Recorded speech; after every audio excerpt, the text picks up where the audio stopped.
Meanwhile, the president barnstorming for Republicans in several battleground states as we close in on the midterm.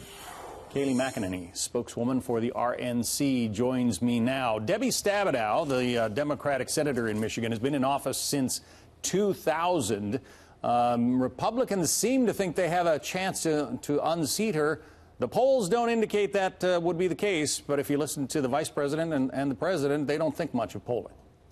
That's right. I mean, the polls in Florida showed that Gwen Graham was going to win the Democratic primary. She obviously did not. So polling is not always accurate. If anyone can unseat Debbie Stabenow, it is John James. He is a rising rock star in our party, a veteran. Michigan is a state that President Trump won. It's not a state that Republicans have won since the 80s, but President Trump did it. So defying history is our task, as the chairwoman of our party says repeatedly, but we can do it this year, and we can do it in Michigan. He's also a West Point graduate, a veteran of a couple of combat tours in Iraq, and a businessman. This is a guy who knows something about how to meet a payroll.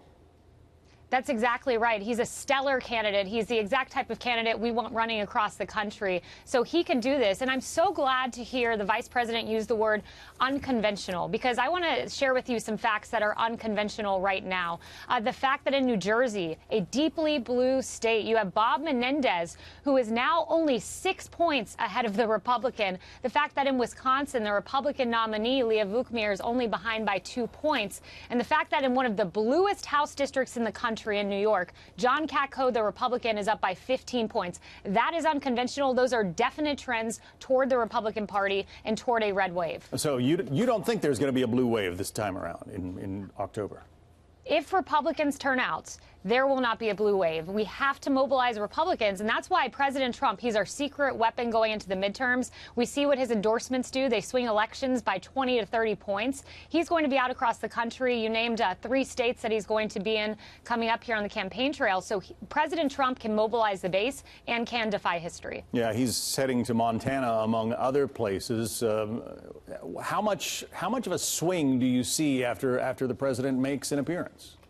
Oh, it's incredible. You look in Florida, Ron DeSantis was down by 15 points. There was a 35-point swing toward Adam Putnam. In the Georgia race, there was a 42-point swing towards the gubernatorial candidate there that won, the Republican.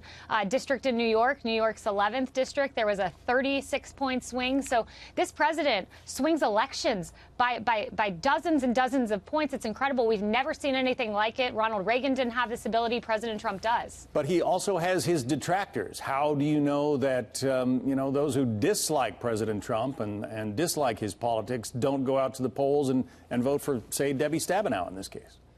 Well, the left is mobilized. I mean, we know that. We see Democratic turnout up across the country. So we know the left's mobilized. But this president, you look, 90% approval among Republican voters. So, he has the ability to match high Democratic turnouts with even higher Republican turnout. So there's no doubt both sides are energized, but the president can really mobilize support within our party. The president is taking on Google, claiming that it did not highlight his first address to Congress after he first became president or his State of the Union address earlier this year. Google denies that, says they didn't do the joint session of Congress for President Barack Obama either. Where do you come down on this? Right. Well, Google, we are really, anytime you Google a political issue, there are anti-Trump stories. And, I was looking at a study done by a company that specializes in search engine optimization technology, and they studied 1,200 URLs and found that you're 40% more likely to get a left-leaning story on any given political issue. So there's data out there suggesting Google's biased. And my question to Google is quite simple. If you're not biased, if you're not banning conservative thought, why not testify before Congress? Because there is bipartisan outrage. Mark Warner, a Democrat, saying, why are you not sending your CEO here next week alongside Twitter and Facebook CEOs? So if you're not biased, very simple, Google, show up at Congress, explain yourself to us. Don't leave us all in an opaque situation. Don't leave us in the dark. But they are so powerful. They are the dominant search engine. How do you combat that if, in fact, that bias exists?